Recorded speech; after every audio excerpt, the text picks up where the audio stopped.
सब लोग इधर देखो, ध्यान से सुनो। आप जैसे हो वैसे अगर अपने आप को नहीं रखते हैं, अपने ऊपर एक आवरण चढ़ा लेते हो, एक मुखौटा पहन लेते हो, ये मुखौटा पहनने वाला काम कौन करते हैं? ये सब राक्षसी तो करते हैं। पूतना अत्यंत कुरूपणी, अत्यंत राक्षसी, अत्यंत दुष्टा, लेकिन ठाकुर जी के पास जब आई तो अत्यंत सुंदरी बन करके आई।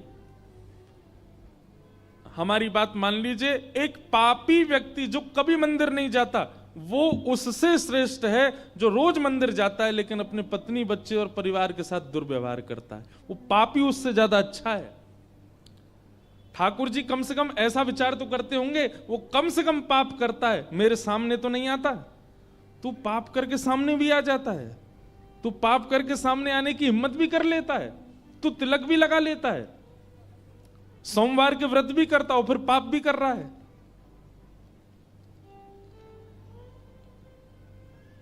ऐसों से तो ठाकुर जी प्रतीक्षा करते हैं कि तेरे प्राण तो निकले एक बार, तू आ मेरे पास, फिर बताऊं तुझे। ये रौरव नरक और 28 प्रकार के नरकों में अधिकतर उन्हीं लोगों को डाला जाता है। लेकिन हमारी जिन बहन का ये भाव है, भगवान करे कि आपके पतिदेव का व्यवहार सुधर जाए, उनके मन में ऐसी भावना ना रहे। पतियों को चाहिए अपना स्वरूप समझिए। आजकल बहुत कुछ सुनने में आता है, मैं तो न्यूज ही नहीं देखता। कहीं पर काट काट करके पति को उसमें डाल दिया डिब्बा में, कहीं पर पत्नी के साथ में कुछ गलत कर दिया, उसको सूटकेस में बंद कर दिया। क्या हो गया है हम लोगों को? पहले तो दूसरों के साथ में ऐसा करते थे, अब तो विवाह 7 फेरे करने वाले एक दूसरे के साथ ऐसा कर देते हैं। हम जैसों को तो ब्याह से डर और लग रहा है अब क्या करें। बात हंसने की तो वैसे हो गई है, लेकिन हमें विचार करना चाहिए कि हम लोग, ये पता है अधिकतर कैसे लोग करते हैं ऐसे काम? जिन्होंने कभी किसी गुरु का आश्रय नहीं लिया, जिन्होंने कभी सत्संग नहीं किया, जिन्होंने कभी ठाकुर जी के मूल रूप, मूल भक्ति को जीवन में आश्रय नहीं दिया। कोई व्यक्ति अगर जीवन में भक्ति को ला चुका होगा, कथाएं श्रवण कर चुका होगा, नेत्रों से अश्रु प्रवाह करके ठाकुर जी को एक बार याद कर चुका होगा, किसी न किसी रूप में उसके चित्त को विठ्ठल ने स्वीकार कर लिया होगा, वो कभी इस प्रकार की क्रिया में नहीं आ सकता। अरे भैया, हम तो तुकाराम जी का चरित्र सुनते हैं, जहां पर उनकी पत्नी तुकाराम जी से कहती है, जाओ ये इतने सारे गन्ने किसी ने दिए हैं, इनको बांट आओ, कुछ रुपया मिल जाएगा तो घर में अनाज बनेगा। तुकाराम जी लेकर के खूब सारे गन्ने निकल पड़े। रास्ते में बहुत सारे बच्चे मिल गए। तुकाराम जी बोले, वाह। अब उस समय टॉफी तो होती नहीं थी, कैंडी तो होती नहीं थी, चॉकलेट तो होती नहीं थी। बच्चों के लिए मिठाई के रूप में या तो गुड़ है या गन्ने हैं। गन्ना देख करके बच्चे उछलने लगे, गन्ना दे दो, गन्ना दे दो। तुकाराम जी बोले, अरे छोटे छोटे बच्चे, लो बेटा। एक एक सबको बांटते गए, सिर पर रख के ले गए थे। सब बच्चों में बांट दिए, एक बच्चा लौट करके घर आए।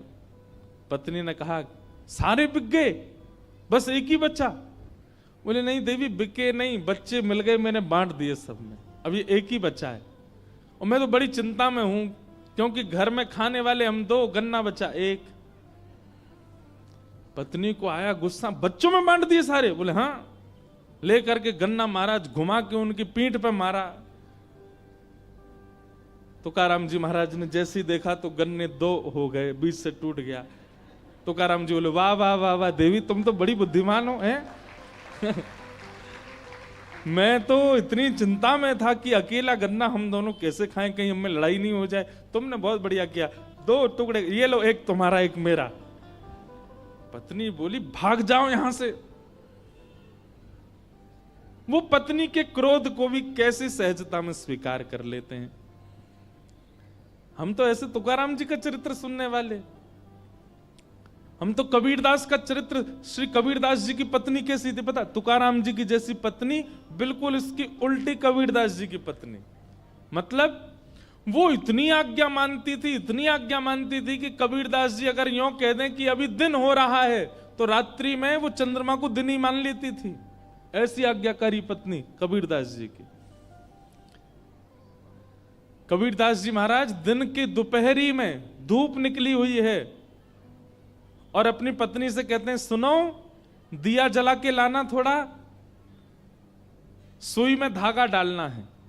अरे भाई दिया जला करके तो तब देखा जाता है जब अंधेरा हो, पर दिन के दोपहरी में वो कहते हैं अपनी पत्नी से कि दिया जला के लाओ, सुई में धागा डालना है। और उनकी पत्नी विचार नहीं करती, तुरंत ले आती है। ऐसी अनुकूल पत्नी मिली किनको? कबीरदास जी को। और बिल्कुल प्रतिकूल पत्नी मिली किनको? तुकाराम जी को। पर दोनों स्थितियों में हम तो इनके चरित्र सुनने वाले लोग हैं, पर आजकल क्या होता है, इनके चरित्र सुनते नहीं है ना, आजकल वो थिएटर वाले चरित्र सुनते हैं, टीवी वाले चरित्र सुनते हैं, इसीलिए कहीं बनी नहीं रही है, सब जगह बिगड़ ही रही है। एक बात हमारी सुन लीजिएगा, कई लोगों को अटपटी लगे और इसका विस्तार करूं तो ये बात समझ आए, लेकिन मैं सूक्ष्म ही कहूंगा। संबंध का मतलब क्या है? निभाना। अगर आप में निभाने की सामर्थ्य हो तो ही संबंध में जाइए, नहीं तो मत जाइए। क्योंकि हर व्यक्ति का एक स्वरूप होता है, वो बहुत दिन तक आपका अनुकूल नहीं रह सकता। आप घर में पत्नी बच्चे तो बहुत दूर की बात है, काम करने वाले किसी व्यक्ति को भी लाएंगे ना, तो शुरुआती के 5 दिन अच्छा लगता है, वो 6वें 7वें दिन से उसमें भी कमियां दिखने लगती हैं। गाड़ी चलाने वाला ड्राइवर रखते हैं ना, 1 महीने बाद उसमें भी कमी दिखने लग जाती है। बाहर वॉचमैन रखते हैं, उसमें भी कमी दिखने लग जाती है। पत्नी तो बहुत ज्यादा समीप रहने वाली है, उसमें कमी क्यों नहीं दिखेगी? दोष सब में है, आप में भी है। इसलिए कई बार दोषों को स्वीकार कीजिए, लेकिन इस प्रकार का अगर अपराध है जिस प्रकार का इन्होंने लिखा है, इस अपराध में पहले खुद विचार कीजिए, कहीं हम गलत तो नहीं है। और अगर हम गलत नहीं हैं, हमारा व्यवहार हमारा विचार बिल्कुल भी ऐसा नहीं है, तो फिर सामने वाले के लिए प्रार्थना करो ठाकुर जी से कि वो सुधरे, अपना प्रारब्ध मानिए। और बहुत अति हो जाए तो फिर आपका अपना निर्णय है। हम तो एक बात कहते हैं कि पति का शब्द का अर्थ होता है रक्षक। क्या होता है?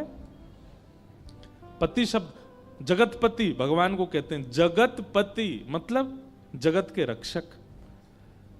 रक्षा का नियम निभाने वाला ही रक्षक कहलाता है। अगर पति में रक्षक का कोई गुण नहीं है, ना वो पत्नी की रक्षा करता है, ना बच्चों के बारे में ध्यान करता है, ना कुछ, तो फिर ऐसे रक्षक के साथ कैसे निर्वहन हो? लेकिन बहुत विचार करके इस पर आगे बढ़िए। और जिनका विवाह नहीं हुआ है वो लोग पहले ही कमर कस लीजिए कि भाई जीवन बहुत विचित्र हो सकता है। आप तैयारी करके चलिएगा कि जैसा हो निभाना है। इस प्रकार कुछ भाव आए हैं, इनको हम सब प्रणाम करते हैं। और प्रणाम करते हुए आइए, एक किसी भक्त ने कोई चरित्र लिख करके दिया। अब इतनी जल्दी तो मैं नहीं पढ़ पाऊंगा, पर मैं रात में पढ़ूंगा। अगर हुआ तो मैं कल थोड़ा यहाँ उस चरित्र का भी भाव सुना दूंगा। बोलो विठ्ठल भगवान की। हमारे वृंदावन में सप्तनिधि हैं। कौन कौन से? गोविंद देव, मदन मोहन, गोपीनाथ, राधा रमण, राधा वल्लभ, श्री जुगल किशोर और वृंदावन बिहारी, कुंज बिहारी लाल। ये वृंदावन के सप्तनिधि हैं जो वृंदावन में प्रकट होकर के सबको दर्शन दे रहे हैं। इन्हीं सप्तनिधियों को गोविंद देव जी को प्रकट किया रूप गोस्वामी जी ने, मदन मोहन जी को रूप प्रकट किया सनातन गोस्वामी ने, गोपीनाथ जी को प्रकट किया मधु पंडित जी ने, गोपाल भट्ट गोस्वामी को प्रकट किया श्री राधा रमण जी को प्रकट किया श्री गोपाल भट्ट गोस्वामी जी ने, राधा वल्लभ लाल जी को विराजमान किया श्री हितरवंश महाप्रभु ने, जुगल किशोर जी को व्यवस्थित किया श्री हरिराम व्यास जी ने, और श्री बांके बिहारी जी को प्रकट किया श्री स्वामी हरदास जी महाराज ने। ये वृंदावन के सप्तनिधि हैं। आज इन्हीं निधियों में श्री मदन मोहन जी की लीला हम सुनते हैं थोड़ी, और उनके भक्तों के चरित्र सुनेंगे, बहुत सुंदर है।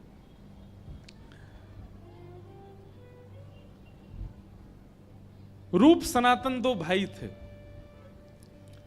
और ये दोनों श्रीमद चैतन्य महाप्रभु के कृपा पात्र और महाप्रभु जी की आज्ञा से आप दोनों वृंदावन आए। बहुत ध्यानपूर्वक सुनिए सब लोग। आगामी 16 तारीख को वृंदावन रसामृत पद, जो प्यारो वृंदावन पद है, वो आने वाला है सबके बीच में। उसमें भी इसका इन सब सातों आचार्यों के छोटे छोटे चरित्र दिखाएं। अब इतनी जल्दी इतने छोटे में कैसे इतना व्यवस्थित तो नहीं दिखा पाए, पर थोड़ा थोड़ा सबका दिखाया, आप सब देखना। तो उन्हीं में से हम मदन मोहन जी की लीला थोड़ी सी सुनेंगे। तो रूप गोस्वामी वृंदावन आए। अब लीला तो बहुत बड़ी है कि इन पर महाप्रभु जी ने कैसे कृपा की और कृपा करके इनको कैसे भक्ति भाव में व्यवस्थित किया और इनको वृंदावन भेजा। एक बात याद रखिएगा, सोई सुहागन प्रिय जाहि रीछ है। आप श्रद्धावान बने हो, इसका मतलब आपकी भक्ति है। आप विश्वासवान बने हो ठाकुर जी के प्रति, इसका मतलब आपकी भक्ति है। लेकिन आपके चित्त में ठाकुर जी के प्रति प्रेम निष्ठा बढ़ी है, इसका मतलब आपका कोई बल नहीं है, ठाकुर जी चाह रहे हैं आपसे, इसीलिए आप प्रेम कर रहे हो उनसे। प्रेम के अलावा ठाकुर जी के सन्मुख आप जो भी प्रस्तुत कर रहे हो वो आप कर रहे हो, पर ठाकुर जी से जो आपका प्रेम हो रहा है ना, वो ठाकुर जी की इच्छा से हो रहा है, उसमें आपका कोई हाथ नहीं है। ठाकुर जी से प्रेम ठाकुर जी की कृपा से होता है, बाकी सब आपकी इच्छा से होता है। तो रूप गोस्वामी वृंदावन में रहते थे। एक दिन इनको अनुभव हुआ कि एक नन्हा सा बालक, अच्छा ये रोज अपने भजन करते थे और भजन में व्याकुल होते थे, हे नाथ कब मिलोगे, मुझे पता है आप इसी व्रज वृंदावन में हो, आप इसी यमुना के तट पर हो, मुझे कब मिलोगे। रोज व्याकुल भाव से पुकारते थे। एक दिन श्री रूप गोस्वामी बैठे थे अपने यमुना तट पर और तभी उनको नन्हा सा एक बालक अपनी ओर बुलाता हुआ दिखा। थोड़ी देर में वो बालक अंतर ध्यान हो गया। रूप गोस्वामी जब पीछे दौड़े तो देखा कि आगे एक टीला था, एक मिट्टी का टीला, और उसके ऊपर गैया खड़ी है और अपने चारों थनों से दूध प्रवाहित कर रही है। बिना किसी के हाथ लगाए दूध निकल रहा था थनों से। जाकर के जब उस टीले को हटा करके देखा तो वहां से वृंदावन के प्रथम निधि श्री गोविंद देव जी प्रकट हो गए। वो गाय उनका अभिषेक कर रहे थे और इस प्रकार वृंदावन के प्रथम निधि श्री गोविंद देव जी वृंदावन पधारे। रूप गोस्वामी को श्री गोविंद देव जी प्रकट प्राप्त हुए और इस भाव को सुनकर के आचार्य जन प्रसन्न तो बहुत हुए, लेकिन रूप गोस्वामी के भैया सनातन गोस्वामी बड़े चिंतित हो गए। ठाकुर जी, मेरी भक्ति में कोई कमी रह गई, मेरे भाव में, मेरे प्रेम में कोई कमी रह गई, आप मेरे पास नहीं आए अभी तक। और आप मनी मन सोचते जैसे रूप को मिले हो वैसे सनातन को कब मिलोगे। सनातन गोस्वामी मथुरा में यमुना जी के तट पर रहते थे और भजन करते थे। बहुत सुंदर कथा है, ध्यान से सुनिएगा। बिहरत निस दिन कुंज गलिन में ब्रजजन मन सुख धाम, मदन मोहन को रूप निरख सनातन बलि बलि जाए। तो सनातन गोस्वामी मथुरा में निवास करते थे और आपका नियम था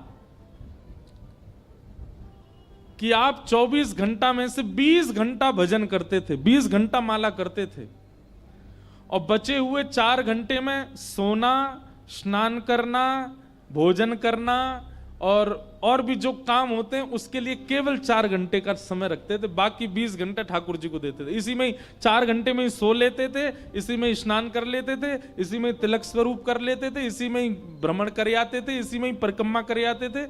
इससे अधिक समय संसार के लिए नहीं। कई लोग कहते हैं कि महाराज एक बात बताइए, संत महापुरुषों को देख करके इतना आकर्षण क्यों होता है, उनको देख करके इतना उनसे प्रेम जैसा क्यों होता है।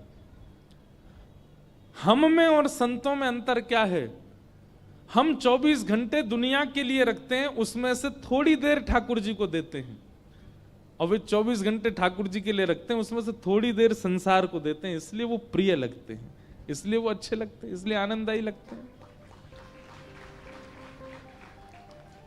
हम पर इतनी कृपा है ठाकुर जी की, भगवान करे कोई की नजर नहीं लगे। 365 दिन में से 300 दिन तो पक्के हैं कि ठाकुर जी की चर्चा में ही जाएंगे। 65 दिन हो सकता है संसार के व्यवहार में निकल जाएं। मैं तो गिनती नहीं करता कभी कि कितने दिन कथा हमने की एक साल में, क्यों कहीं अभिमान नहीं हो जाए कि भाई इतने दिन निकाल दिए ठाकुर जी की सेवा में। बल्कि इसका सौभाग्य मानते हैं कि ठाकुर जी ने कम से कम साल के इतने दिन हमको कह रखा है, तो मेरी कथा ही करनी और कुछ ना करना। भक्ति बंधुओं, एक समय पर आकर के ऐसी हो जाए कि आपको समाज संसार के लिए समय निकालना पड़े। अभी आप ठाकुर जी के लिए समय निकालते हो। लोगों से पूछो पंढरपुर गए, निकालेंगे इस समय। कथा हो रही है कोल्हापुर में गए, थोड़ी सी बाहर हो रही है ना, जाएंगे एक दिन तो जाएंगे, समय निकालेंगे। आप ठाकुर जी के लिए समय निकालते हो, बल्कि होना ये चाहिए पूरा दिन ठाकुर जी को दो, संसार के लिए समय निकालो। मैं ऐसे ऐसे परिवारों को जानता हूं जिनके पास कोई बहाना नहीं होता ठाकुर जी की भक्ति के लिए।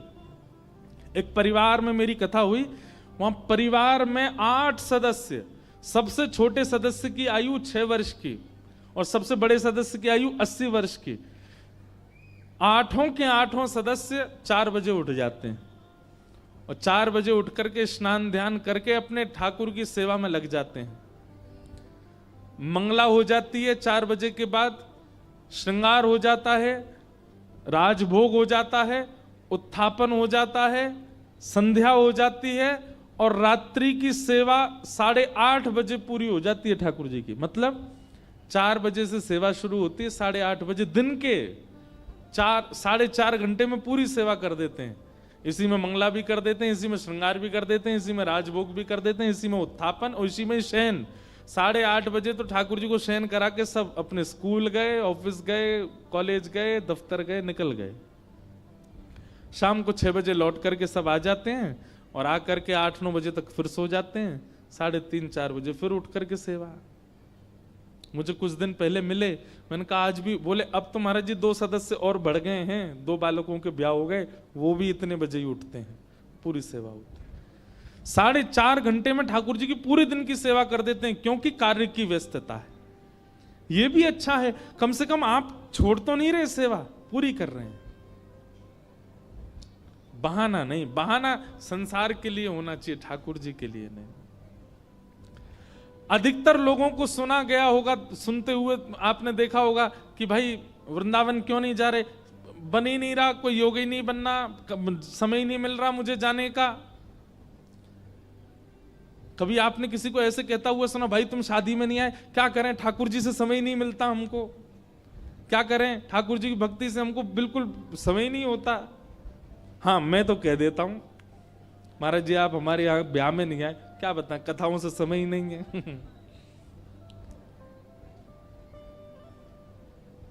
भक्ति तब मानो जब आप किसी से ऐसा कह दो कि भाई क्या करें ठाकुर जी से हमें समय ही नहीं मिलता। अभी आप संसार से समय निकालते हो। एक मध्य प्रदेश में हनुमान जी का मंदिर है, तो हनुमान जी के मंदिर के ठीक बगल में एक पुलिस स्टेशन है।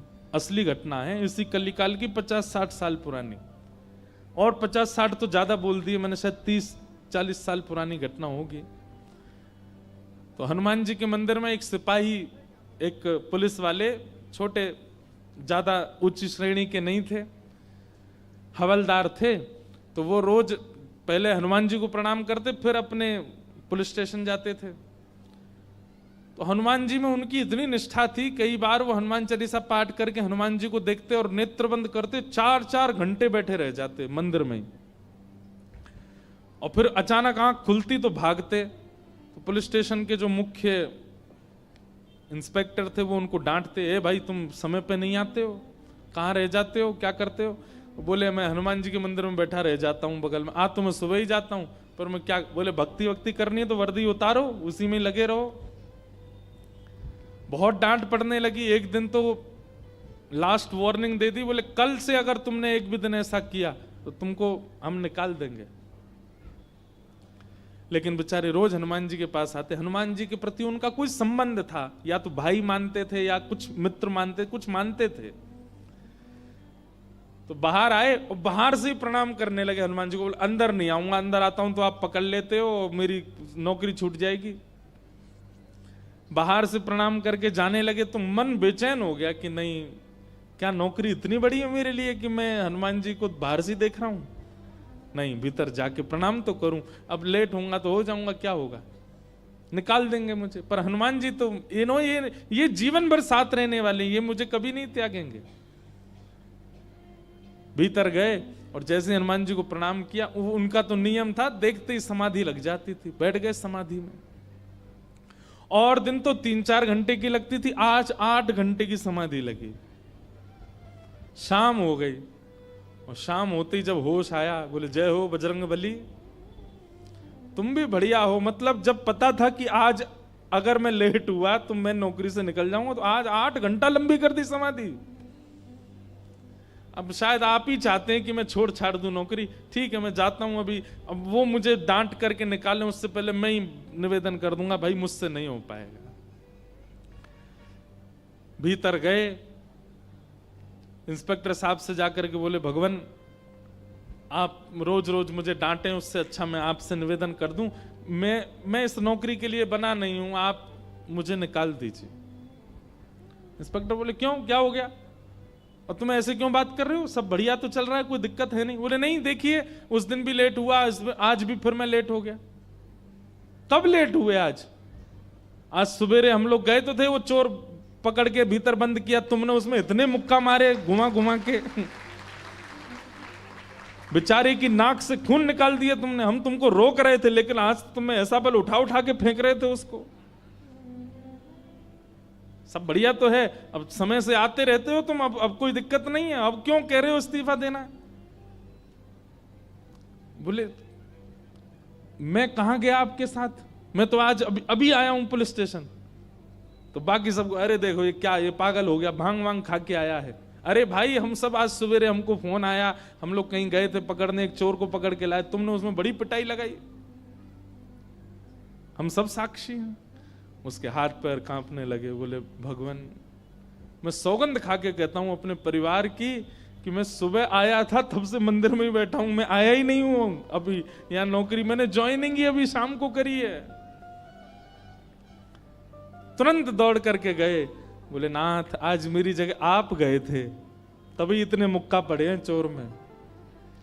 हनुमान जी महाराज गए उसकी जगह। इसका मतलब ये नहीं है कि कल एग्जाम है और आप कहो हे पंडरीनाथ आप ही मेरा रूप धारण करके चले जाओ, पास करवाया हो मुझे। ये तो भक्ति भाव पर निर्भर करता है, जिसका प्रेम अतीत होता है। और एक बात बिल्कुल शुद्ध तरीके से समझ लीजिए, संसार के लोगों को आकर्षण करने के लिए रूप है, संसार के लोग आकर्षित स्वरूप से होते हैं, संसार के लोग आकर्षित आपके वस्त्रों से होते हैं। ठाकुर जी का आकर्षण का केंद्र मानवों का केवल और केवल सरल स्वभाव। जितना सरल स्वभाव वाला व्यक्ति उतने ज्यादा आकर्षित ठाकुर जी होते हैं उससे। और आज के मानव में सारे गुण हैं, सरलता छोड़ करके, वो सरल नहीं है बस, बाकी सब गुण हैं उसमें। तो सनातन गोस्वामी का नियम था कि वे 24 में से 20 घंटा भजन करते थे और 4 घंटे में शयन करना, स्नान करना, भोजन बनाना और भिक्षा लेकर के आना, ये सब 4 घंटे में ही करते थे। अगर कभी कभी 4 घंटे में विलंब होता था और भिक्षा नहीं कर पाते थे तो भूखे ही भजन में चले जाते थे अगले 20 घंटे के लिए। ऐसा कठोर नियम। आप ब्रजवासियों के यहां से भिक्षा लेते थे और आपका नियम था पक्की हुई भिक्षा नहीं लेते थे। 2 प्रकार की भिक्षा होती है, एक तो होती है भिक्षा और दूसरी होती है मधुकरी। ध्यान से सुनिएगा, भिक्षा क्या होती है? बोले भिक्षा में आटा, दाल, चावल, सूखा सामान दिया जाता है, ये भिक्षा है। और मधुकरी जो भोजन बना हुआ है, जो सबने पा लिया है, ठाकुर जी को भोग लग गया, उसके बाद जो बच गया है वो मधुकरी है। तो हमारे यहां दोनों प्रकार के उपासक रहते हैं ब्रज में। मधुकरी पाने वाले भी और भिक्षा लेकर के पाने वाले भी। मधुकरी पाकर के भजन करने वाले तो अनेक संत हैं जो ब्रजवासियों के यहाँ जाते हैं, बाहर खड़े होकर के कीर्तन करते हैं। इतना सुंदर लगता है ब्रज में। अब तो भीड़ बहुत हो गई, हमारे घर तो रोज आते हैं। बाहर खड़े हो जाएंगे और बाहर खड़े होकर के चुपचाप कीर्तन करते रहेंगे, ना बैल बजाएंगे, ना खटखटाएंगे, ना किसी को बोलेंगे, बस कीर्तन करेंगे बाहर खड़े होके। और समय है, गौ दोहन कितनी देर का होता है? गौ दोहन 5 से 7 मिनट का होता है। गौ दोहन, गौ दोहन मात्रेण, बस 7 मिनट करेंगे कीर्तन। 7 मिनट में आपने भिक्षा दे दी तो ठीक, नहीं तो चले जाएंगे। ऐसे आज भी महात्मा रहते हैं ब्रज में। और उनका विचार पता है क्या है? कि भाई जा ब्रज में स्वयं ठाकुर इन ब्रजवासीन के घर में बिन बुलाए घुस घुस के चोरी करके खावे, उन ब्रजवासीन ते हम मांग करके खा लेंगे, हमारो भजन बढ़ेगो। वजन नहीं, भजन, भजन बढ़ेगो। बिना बुलाए डोले घर घर। ठाकुर जी तो बिन बुलाए घुस जाते हैं ब्रजवासियों घर में, कहां बनो सब खोल खाल के पाले। तो संतों की ऐसी भावना होती है, भजनानंदियों की ऐसी भावना होती है, हम भैया ठाकुर जी की तरह भीतर तो प्रवेश नहीं कर सकते, पर मांग के तो पा सकते हैं ना।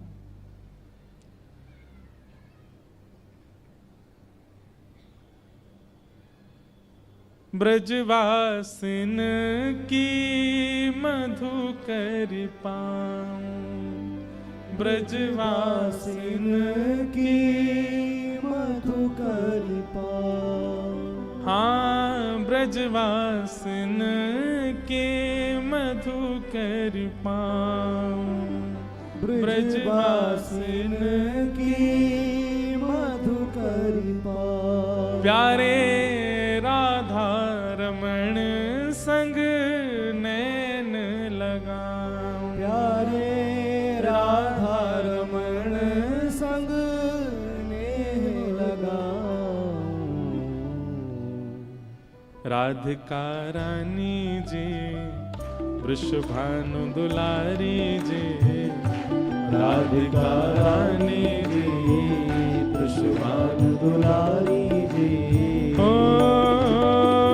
सुन लो अर्ज हमारी हमारी, रहूं ब्रज रज को पास, ओ पासी, रहूं ब्रज रज को पास। आऊं पासे, रहूं ब्रज रज को पास, ओ पासी, रहूं ब्रज रज का भाव से। को ओ राधिका रानी जी, वृषभानु दुलारी जी, राधिका रानी जी, वृषभानु दुलारी जी। हो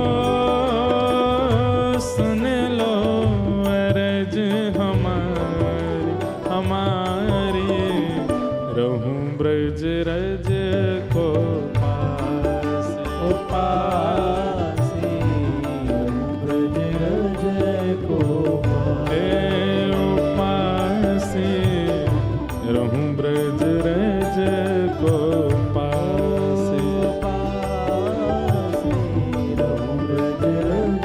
बोल बरसाने वारी की।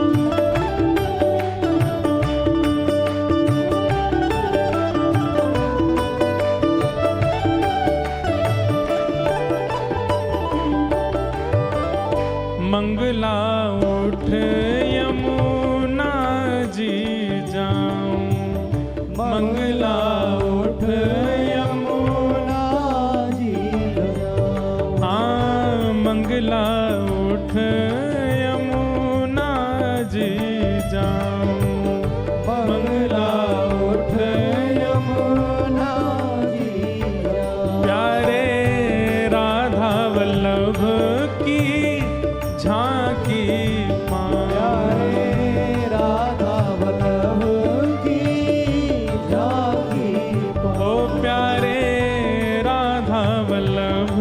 की झांकी पाऊं। प्यारे राधा माधव की झांकी पाऊं। ओ महलन वारी जी सुनो अरज हमारी जी। ओ महलन वारी जी सुनो अरज हमारी जी। ऊंचे महलन वारी जी वृषभानु दुलारी जी। ऊंचे महलन वारी जी वृषभानु दुलारी जी। ओ सुन लो अरज हमारी हमारी रहूं ब्रज रज को पासे पासी रहूं ब्रज रज को उपासे रहूं ब्रज रज को पासे पासी रहूं ब्रज रज को राधिका रानी जी वृषभानु दुलारी जी। राधिका रानी जी वृषभानु दुलारी जी। ओ सुन लो अरज हमारी हमारी रहूं ब्रज रज को पासे पासे रहूं ब्रज रज को उपासे रहूं ब्रज रज को पास। आओ पासे रहूं ब्रज रज को पासे। ये तीन भाव इसमें बताए हैं कि ब्रजवासियों ब्रज में कोई जाए तो उसको कैसे रहना चाहिए। सबसे पहला, ब्रज में बाहर से जाने वालों को सूर्य उदय के बाद नहीं उठना है, पहले ही उठ जाओ। मंगला उठ यमुना जी जाऊं, और श्री यमुना जी का दर्शन करके फिर सीधे श्री राधा वल्लभ की झांकी पाऊं, प्यारे राधा वल्लभ लाल का मंगला दर्शन करो। फिर उसके बाद मंगला में राधा वल्लभ जी दर्शन हो गए, उसके बाद वृंदावन परिक्रमा वगैरह कर लो। फिर उसके बाद भूख लगेगी तो क्या करें, ब्रजवासिन की मधुकरी पाऊं, ब्रजवासियों की यहाँ की मधुकरी पाओ। और मधुकरी पाके फिर राजभोग दर्शन कहाँ करो, राधा रमण संग नैन मिला। और फिर दोपहर में सारे मंदिर बंद हो जाते हैं हमारे ब्रज में, फिर क्या करो, तो तीसरी पंक्ति में कहते हैं रसिक जनन की सेवा पाऊं, प्यारे कुंज बिहारी के दर्शन पाऊं। शाम को जब तक मंदिर नहीं खुलते हैं रसिक जनों की ब्रजवासियों की सेवा करो, और सबकी सेवा करके कुंज बिहारी लाल के दर्शन करो, बिहारी जी के दर्शन को आनंद लो। जय हो महाराज जी, पधारो विराजो। हमारे वसन शाह दरबार, वहाँ के हमारे पूज्य साईं पधारे हैं, आपको बारंबार प्रणाम है, बारंबार वंदन है। श्यामा प्यार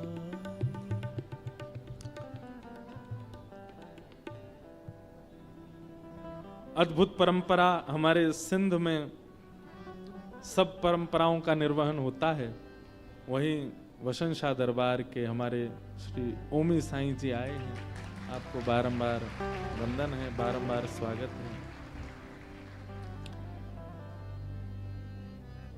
दरबार में जिनके प्रयास से सब हमारे सिंधी भाई लोग अपने गुरु आश्रित हुए, ऐसे श्री गुरुमुख दास जी के आप सुपुत्र हैं, आपको बारंबार वंदन है, आपसे खूब स्नेह भाव बना रहता है। आज आपका यहाँ आगमन, बहुत बहुत प्रणाम। अयो लाल सबई चो झूले, वाह। हम तो सिंधियों के बीच में कथा कर करके थोड़ी बहुत तो हमको भी आ गई है। अच्छो अच्छो वयो, बैठने को क्या बोलते हैं, बसो, वयो वयो वयो। तो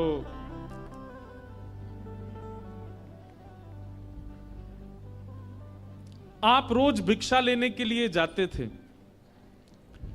एक दिन आप भिक्षा लेने के लिए गए तो एक ब्रजवासी मैया थी, उनके घर में श्री मदन मोहन जी की सेवा विराजमान थी।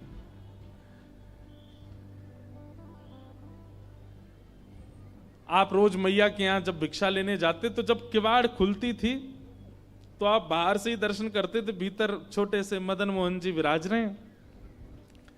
आप तो देख करके रोज प्रणाम करके चले जाते थे, इससे अतिरिक्त कोई और अवसर आपको मिला नहीं। पर ठाकुर जी को ये बहुत भाग है, जब किवाड़ खुलती और भिक्षा लेने के लिए सनातन गोस्वामी आते, भीतर खड़े ठाकुर जी की अद्भुत सुगंधी से पूरा घर महक उठता। माता जी भिक्षा देके जब घर में आती भीतर तो मन में सोचती कोई इत्र की शीशी फैल गई है, कोई ने अगरबत्ती जला दी है, इतनी सुगंधी कहां से आवे। वास्तव में ठाकुर जी जब अपनी अत्यंत प्रसन्नता प्रकट करते हैं ना तो वातावरण जो है वो अत्यंत सुखद हो जाता है। उसका स्पर्श, वातावरण की वायु का स्पर्श भी बहुत सुखद लगने लगता है। वातावरण में एक अद्भुत सी सुगंधी का अनुभव होने लगता है।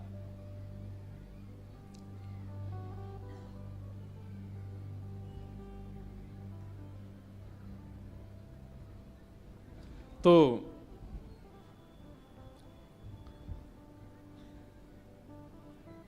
ठाकुर जी को भागे सनातन गोस्वामी, हमको भाते हैं ठाकुर जी, पर ठाकुर जी को भागे सनातन गोस्वामी। रात्रि में ठाकुर जी मैया की, बूढ़ी मैया जो थी उनके स्वप्न में गए और स्वप्न जाके बोले, मैया तुमने मेरी बड़ी सेवा करी, मैंने तुम्हारे घर खूब सेवा करी, खूब सेवा करवाई, खूब 56 भोग अरोगे, खूब आनंद सो प्रेम पायो, लेकिन अब आपके कछु दिना शेष रह गए। मैया को बता रहे हैं ठाकुर जी, मैया से कह रहे हैं कछु दिना में आप तो चली जाओगी वैकुंठ और फिर मैं अकेला रह जाऊंगा, फिर आपके दूर दूर के रिश्तेदार सब यहां पे आके लड़ेंगे झगड़ेंगे कि हम करेंगे सेवा, हम करेंगे सेवा। मैया वहां से अच्छा तो तू मुझे पहले ही कोई और को सौंप जा। तो मैया ने स्वप्न में ही पूछा, जय जय कौन है, कौन ऐसा सुहागन है जिससे आप अपनी सेवा कराना चाहते हैं। तब ठाकुर जी बोले, मैया एक बाबा तो भिक्षा लेवे आवे, सनातन बाबा, वही को तू मुझे पधरा दे, मैं वही के पास ही अपनी सेवा करवाऊंगा। मैया पहले तो बहुत रोई, बोले मेरी सेवा में कोई कमी है ठाकुर जी? बोले कमी नहीं है मैया, तू बस कछु दिना की मेहमान हो रहे। मैया को कष्ट भी दे दिया और चिंता भी दे दी। किसी को पहले ही बता दो कि भैया तुम्हारे कछु दिन ही शेष बच्चे, तो वैसे ही बेचारो टेंशन में आ जाए। ठाकुर जी केवल इतना ही कह देते कि उसको दे दो, ये क्यों बता दिया कि कछु दिना में ही जाने वाली है। मैया को पहले तो चिंता हुई, बाद में मैया ने विचार किया कि ठाकुर जी सही कह रहे हैं, अगर मैं किसी को नहीं देके जाऊंगी तो रिश्तेदारों की नजर तो गड़ी है, क्योंकि दर्शनार्थी आते हैं, चढ़ावा चढ़ता है, और उस चढ़ावे के लोभ में कहीं ठाकुर जी को कहीं गलत स्थान पर ना ले जाया जाए। तो अगले दिन मैया ने श्रृंगार किया, भोग लगाया, इतने में ही बाहर सनातन गोस्वामी आ गए थे भिक्षा लेने। तो मैया गई और रोते रोते बोली, बाबा कल रात में स्वप्न में ठाकुर जी आए और आकर के मुझसे कह गए कि मुझे तो बाबा दे दो, अब तुम यहीं डटे रही हो, मैं ठाकुर जी को ला रही हूं, उनको सब श्रृंगार सामग्री सब आपको दे रही हूं, ठाकुर जी को ले जाओ, आप ही सेवा करो बाबा।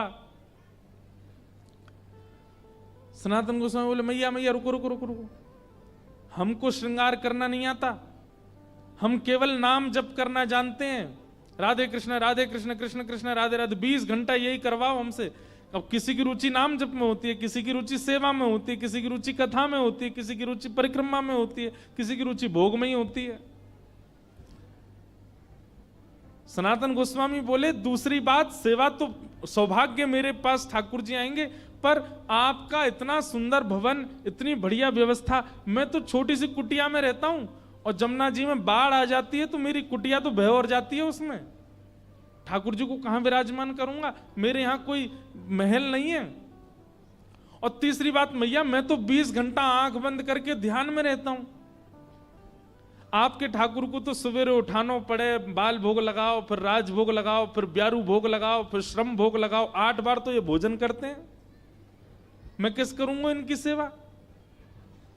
अच्छा, मुझे करने में दिक्कत नहीं, मैं तो देखो 4 घंटा ही नियम से बाहर रहता हूं, उसमें ही सेवा कर पाऊंगा। इनसे पूछ लो ये राजी है कि नहीं। मतलब जैसे ब्याह पक्का होता है ना, तो लड़का पक्ष का या लड़की पक्ष की पहले ही अपनी डिमांड रख देते, भाई हम तो ऐसे ऐसे हैं, पूछ लो, रह सको निभा सको तो करना ब्याह। ऐसे ही सनातन गोस्वामी ने ठाकुर जी के लिए बोला, बोले ठाकुर जी से एक बार पूछ लो, व्यवस्थाएं ऐसी हैं मेरे यहाँ, रह पाएंगे कि नहीं। मैया बोली आज मैं ठाकुर जी से बात करूंगी।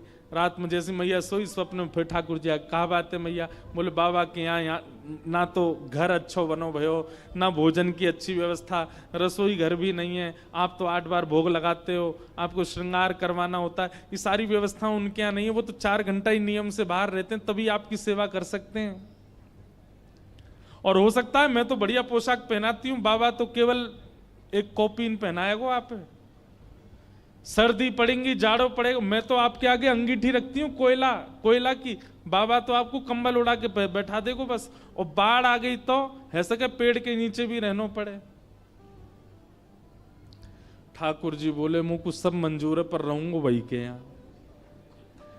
यही तो प्रेम होता है। लड़की को पता चल जाए कि जिससे मेरा ब्याह होने वाला है उसने इतनी शर्तें रख दी हैं, तो लड़की पहले हाथ नहीं करना ब्याह, ऐसे से क्या ब्याह करना। लेकिन ठाकुर जी का प्रेम सच्चा है। ठाकुर जी कह रहे हैं कि भैया वृक्ष के नीचे भी रखेगा तो रहूंगा वही के संग ही।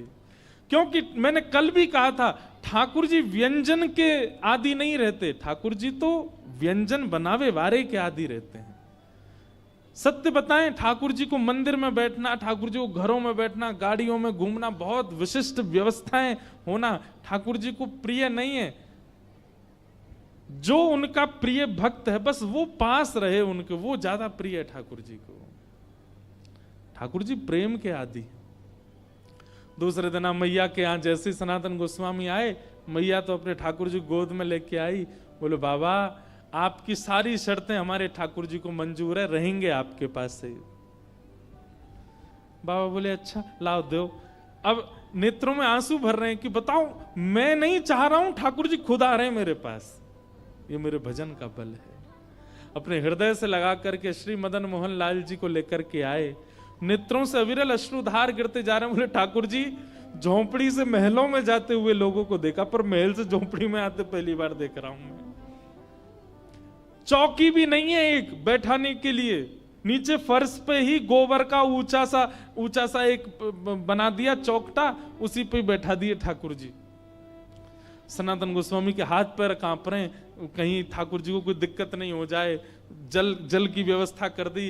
अब बोले अब क्या भोग लगाऊं, मुझे तो सब्जियां भी बनानी नहीं आती, मैं तो आटा लेके आता हूं, यमुना जल में माड़ करके मोटा सा आटा टिक्कड़ बना करके और रज में भीतर धर देता हूं, 2-2 दिन में उसी में से निकाल के पाता रहता हूं, इनका कैसे भोग लगाऊं मैं।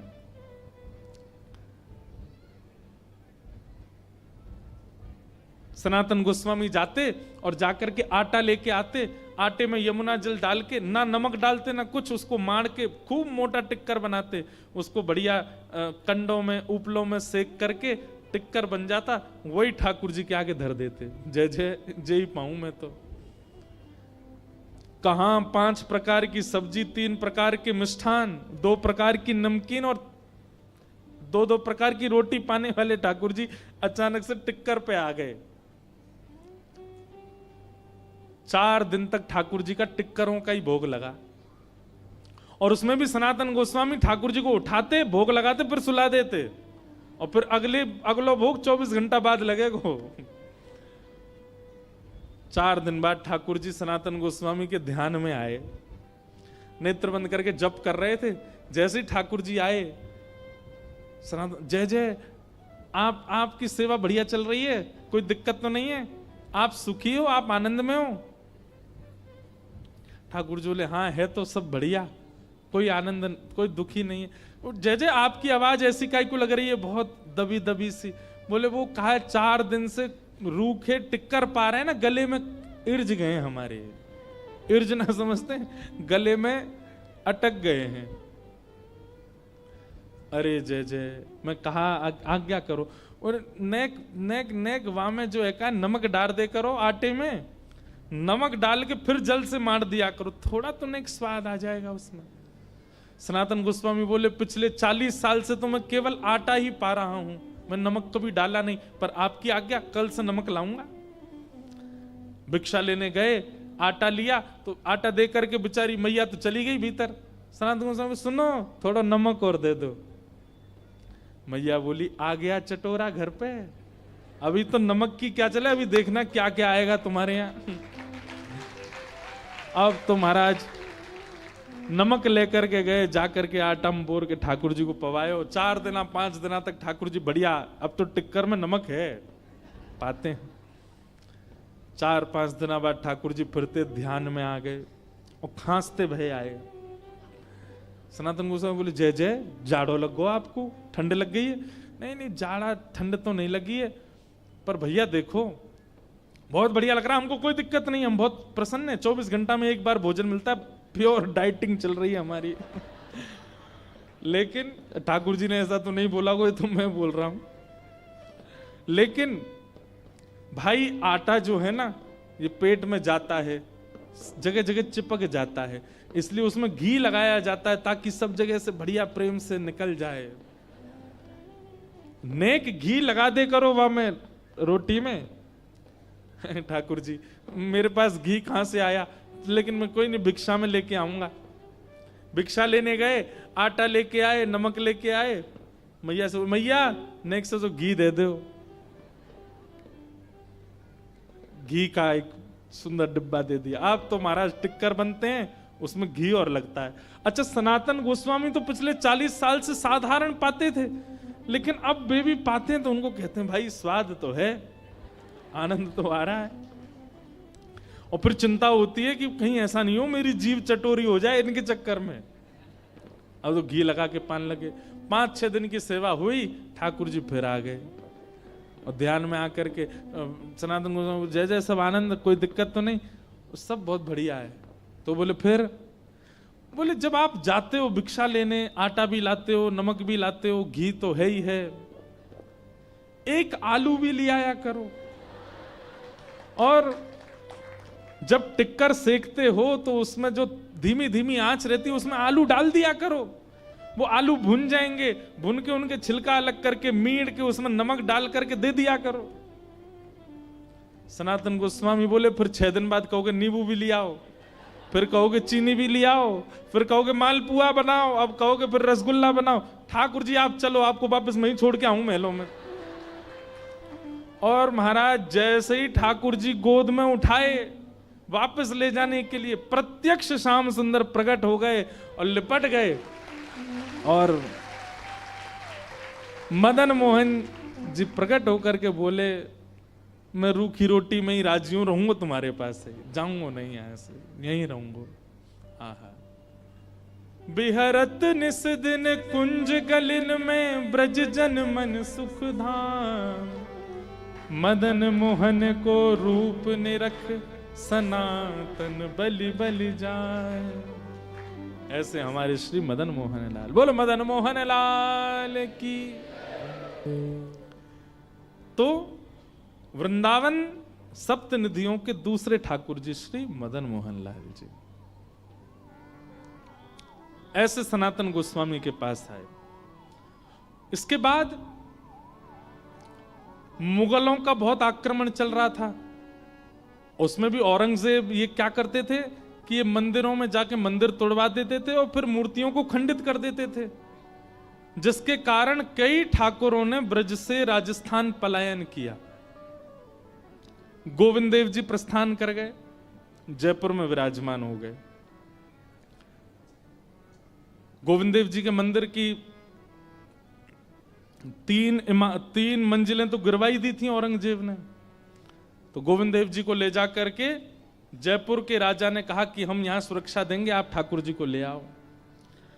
तब फिर सनातन गोस्वामी ने पत्र लिखा, बोले भैया हमारे ठाकुर श्री मदन मोहन जी हैं और इनकी भी बड़ी ख्याति है, सब मथुरावासी ब्रजवासी दर्शन करने आते हैं, इनका भी स्थान वहीं हो। तब सनातन गोस्वामी जी भी इनके शिष्य या सनातन गोस्वामी वो लेकर के ठाकुर जी को मथुरा गए, जयपुर गए, और श्री मदन मोहन लाल जी जयपुर में विराजे। अब जयपुर के राजा जो थे वो गोविंद देव जी की सेवा करते थे, और गोविंद देव जी की सेवा के बाद फिर श्री मदन मोहन जी की सेवा करते थे। जयपुर में 3 ठाकुर विराजते हैं वृंदावन के, मदन मोहन, गोविंद देव और गोपीनाथ। तो राजा की एक पुत्री थी, उसका विवाह हुआ, बड़े धूमधाम से विवाह हुआ। राजस्थान में करौली एक जगह, वहां पर उसका विवाह हुआ।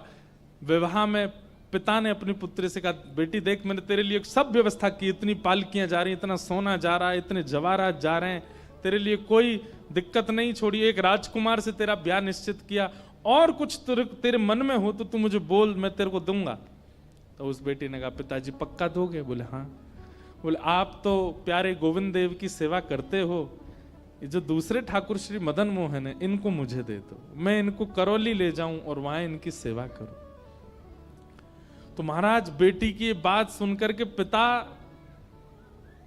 इतने व्याकुल हो गए कि अपनी पुत्री के चरण पकड़ लिए कि लाली, तू कहे तो जयपुर का पूरा घराना तेरे नाम कर दूंगा, लेकिन तू ठाकुर जी को मत लेके जा मुझसे। ये कृपा करके ठाकुर जयपुर में विराजे, वृंदावन में प्रगटे ठाकुर जी जयपुर आए हैं, इनको लेके मत जा।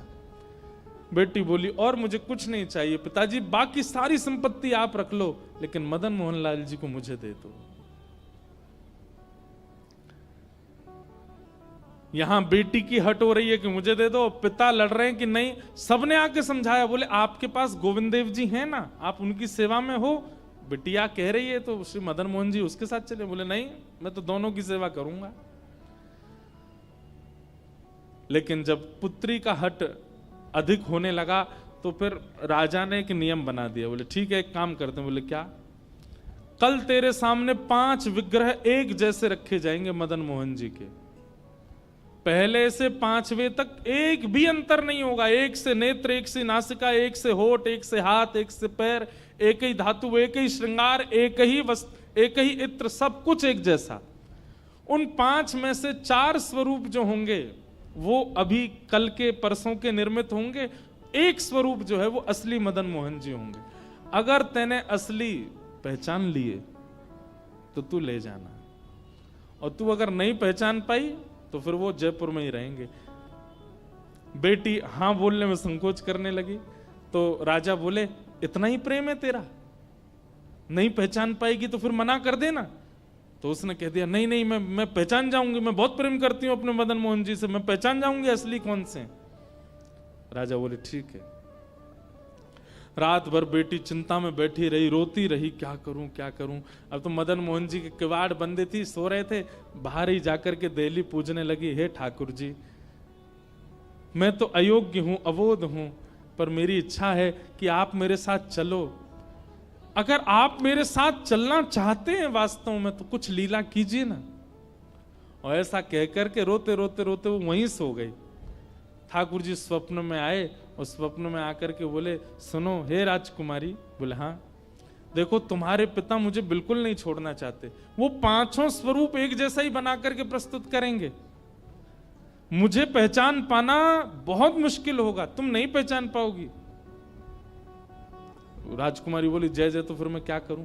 बोले भैया सुनो, तुम ना 5 के हाथ पकड़ के देखना, जिसके हाथ पकड़ने पर उसके एक हाथ की उंगली खड़ी होकर के हिलने लग जाए, समझ जाना वो मैं ही हूं। मैं अपनी एक उंगली हिला दूंगा, मेरी एक उंगली से तुम पहचान जाना मैं हूं। पिता को बिल्कुल विश्वास से कह देना यही मदन मोहन है, और मैं तुम्हारे साथ चल दूंगा। वो तो नाचने लगी रात में, जय हो मेरे मदन मोहन लाल, अब तो कल मैं आनंद से, आप बस उंगली हिला देना अपनी। राजा ने कोई कसर नहीं छोड़ी, एक एक अंग बिल्कुल मदन मोहन जी जैसा निर्माण करवाया, और 5 ठाकुर विराजमान कर दिए, और अपनी पुत्री को सामने खड़ा किया। जयपुर के राजघराने के सब लोग खड़े हैं, बड़े बड़े लोग, देखने के लिए कि आज पता चले मदन मोहन जी जाएंगे कि नहीं। और कहा, लाली देखो, बताओ कौन से मदन मोहन जी। नेत्रों में पट्टी बांधती थी ताकि स्पर्श से ही पहचान सके। तो पहले मुंह पकड़ती, फिर उसके बाद यहाँ पकड़ती, हाथ पकड़ती, जैसे ही हस्त कमल पर हाथ घुमाती, उंगली नहीं हिलती, वो कहती ये नहीं है। दूसरे पर हाथ करती और हाथ पे ऐसे घुमाती, बोली ये भी नहीं है। तीसरे चौथे सब निकल गए। अब तो वो घबरा गई कि ऐसा तो नहीं मदन मोहन जी उंगली उठा ही नहीं रहे हो।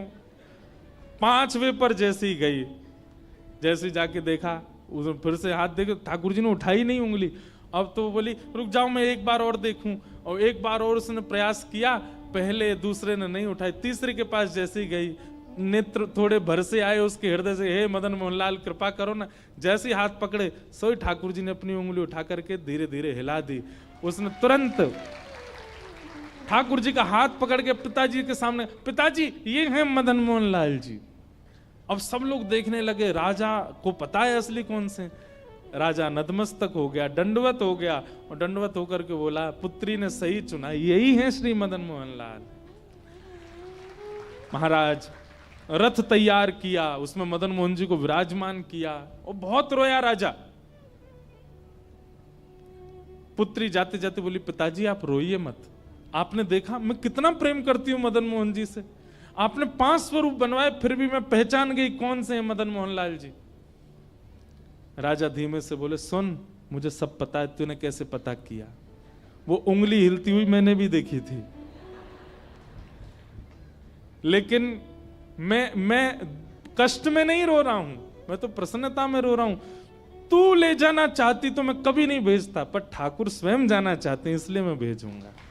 वो स्वयं इच्छा प्रकट कर रहे हैं इसलिए मैं भेजूंगा। और इस नाते से, इस कृपा से श्री ठाकुर मदन मोहनलाल जी आज भी जयपुर के श्री राजस्थान के श्री करौली में विराजमान हैं। बोलो मदन मोहन लाल की जय। ब्रज के नंद लाला राधा जी के सांवरिया, सब दुख दूर हुए जब तेरा नाम लिया। ओ ब्रज के नंद लाला राधा जी के सांवरिया, सब दुख दूर हुए जब तेरा नाम लिया। ओ ब्रज के नंद लाला राधा जी के सांवरिया, सब दुख दूर हुए जब तेरा नाम लिया। ब्रज के नंद लाला राधा जी के सांवरिया, सब दुख दूर हुए जब तेरा नाम। श्री राधा रमण लाल की।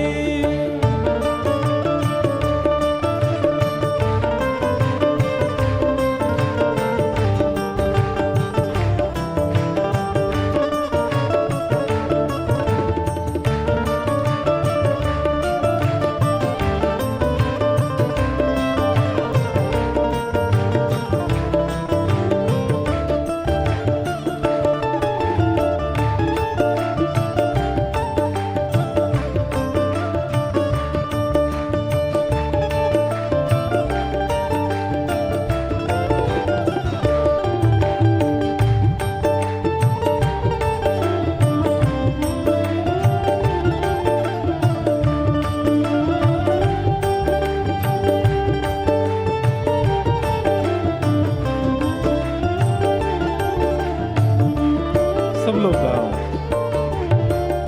मीरा पुकारे तुम्हें गिरधर गोपाला,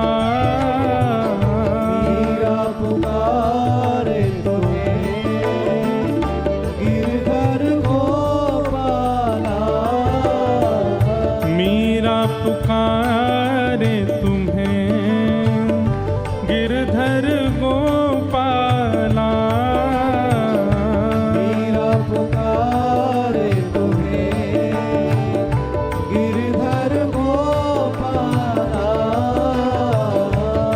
गया अमृत में विष का भरा प्याला,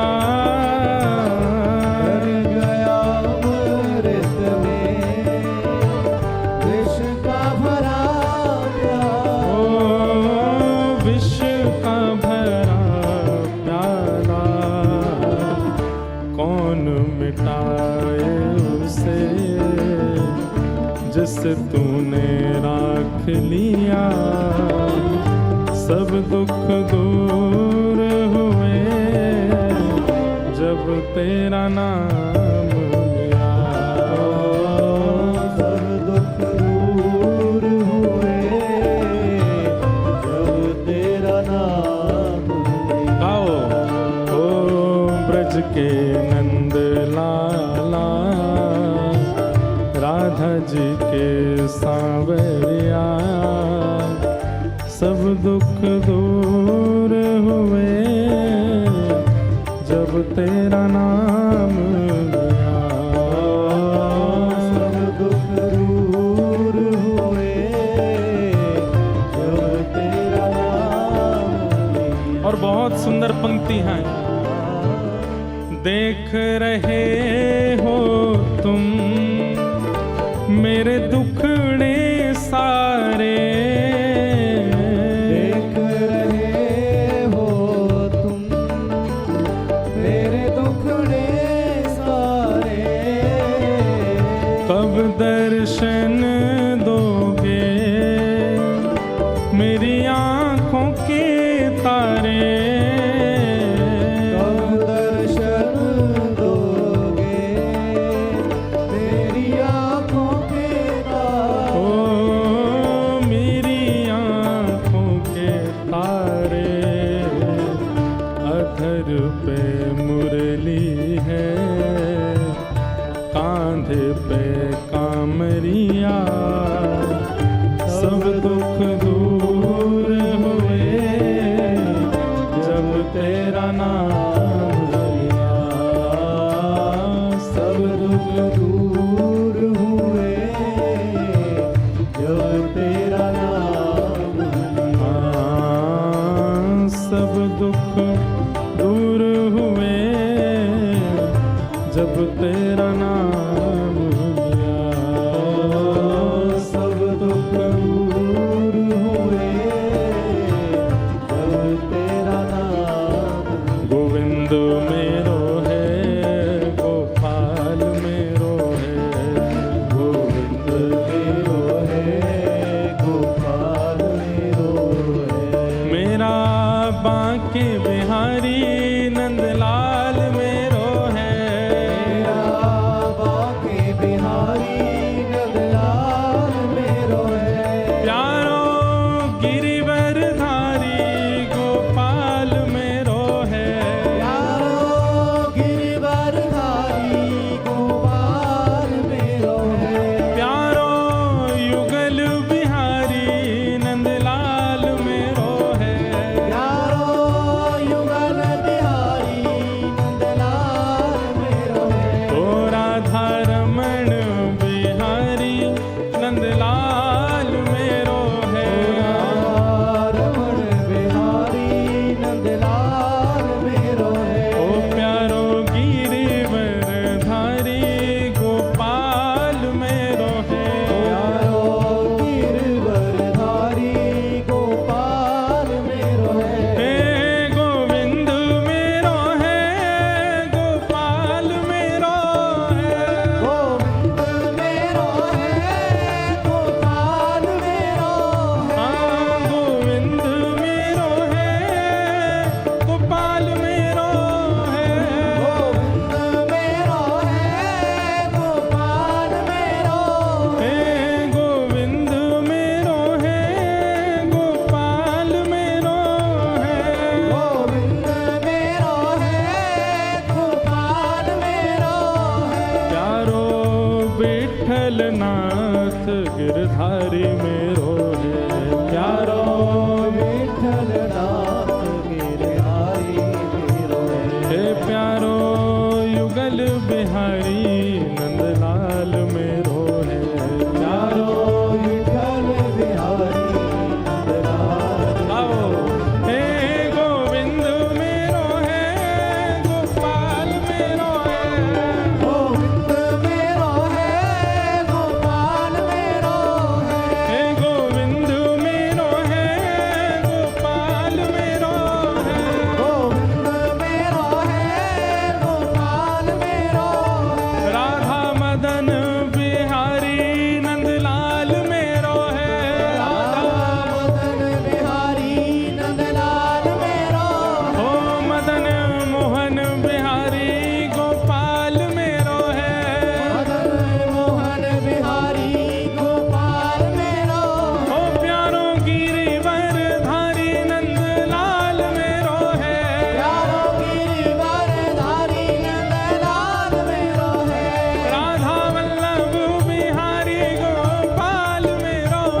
मदन मोहन लाल की।